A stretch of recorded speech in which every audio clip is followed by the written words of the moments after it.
कैसे हमरो की उहो हमारे खानदाने हवे तभिरिया बोला के रंगवा डाले उ चमराने हवे। आज जो हम लोग रिकॉर्ड करेंगे एक गाना होली का है और एक गाना लोकगीत है ना। अच्छा होली वाला थोड़ा सा सुनाइए भाई लोग को। फेंकी अबिरिया करत सड़िया मोर जियाने हवे फेंकी अबिरिया करत सड़िया मोर जियाने हवे।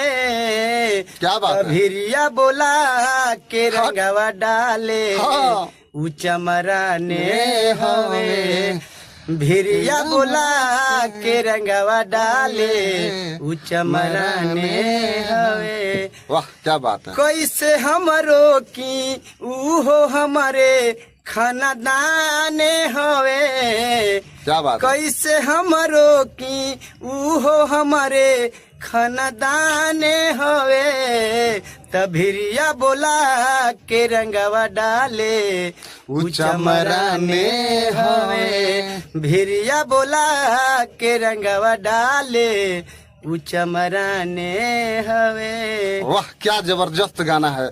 एक बार थोड़ा अंतरा भी सुना दीजिए भाई लोग को। बहुत बेहतरीन गा रहे हैं आप।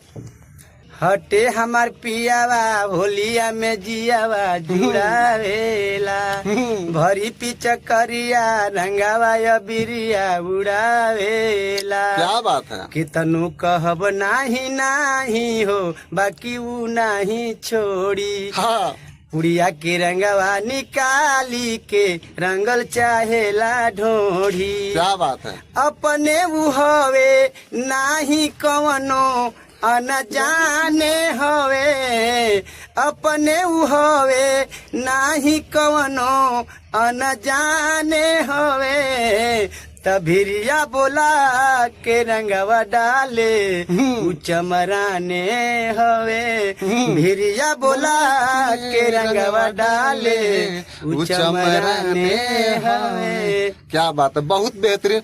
आप लोग एक बार कमेंट सेक्शन में बताइए इनका गायकी कैसा लगा, इनका गाना कैसा लगा। और यदि दोस्तों आप भी भोजपुरी सिंगर हैं ना तो आप लोग मेरे से भोजपुरी में हर प्रकार के सॉन्ग लिखवाने के लिए आप लोग कांटेक्ट कर सकते हैं। मेरा कांटेक्ट नंबर आप लोग को डिस्क्रिप्शन सेक्शन में भी मिल जाएगा और स्क्रीन पर भी मिल जाएगा। और दोस्तों यदि आप नए सिंगर हैं, यदि आप चैनल भी चला रहे हैं तो आप डिजिटल करने के लिए आपका व्यूअर्स नहीं भाग रहा है तो आप लोग डिजिटल करवाने के लिए भी संपर्क कर सकते हैं AK स्काई मोंटी ब्रो से। उनका भी नंबर देखिए आपको डिस्क्रिप्शन सेक्शन में भी मिल जाएगा और स्क्रीन पर भी मिल जाएगा।